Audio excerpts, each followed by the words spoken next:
पुरणपोळी करण्याकरता कणकेचा छोटा गोळा घेतला आणि त्याला छोटी पाती तयार करूया.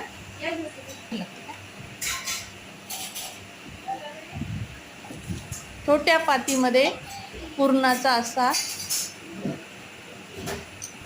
ही पुरणपोळी करताना एक टीप अशी आहे की यामध्ये कमी कणकीमध्ये जास्त पुरण भरण्याची पुरणपोळी आहे.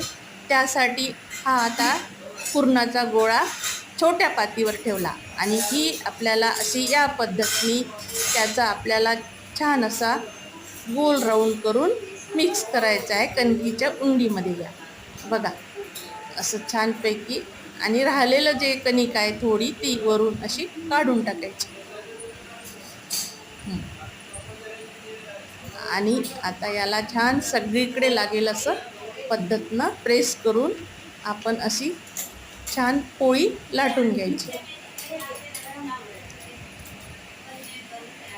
छान पोळी लाटल्यानंतर आपल्याला तवा गरम झालेला आहे. आता त्यामध्ये आपण टाकूया. हळूवार टाकायची म्हणजे आपल्याला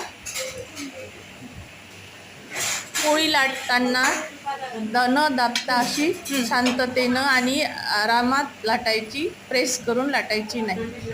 आणि कमी मंद आचेवर एका बाजूनी शेकून घ्यायची आणि त्याला थोडंसं तूप लावून आणखी पुन्हा दुसरी पण बाजू आपण शेकून घेऊया.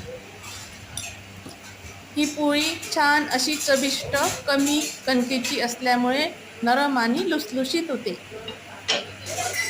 मी हे पोळी या पद्धतीनं पलटवली, परंतु तुम्ही जमत नसल्यास एखाद्या प्लेटवर सुद्धा घेऊ शकता, कारण की आस वगैरे लागून चटका लागायची भीती असते. तर आपल्या सोयीनं करायची.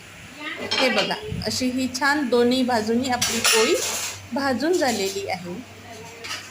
अशा या पोळीचा आपण दुधासोबत, दह्यासोबत आणि आता तर आपण उन्हाळ्याच्या रसासोबत, आंब्याच्या रसासोबत सुद्धा याचा आनंद घेऊ शकता. हे बघा अशी ही आपली पोळी आरामशीर अशी प्लेटमध्ये आपण काढून घेऊया. आता यावर तूप टाकूया. असं तूप टाका किंवा तुम्ही वेगळ्या वाटीमध्ये सुद्धा तूप घेऊन खाऊ शकता. आपली पोळी तयार आहे.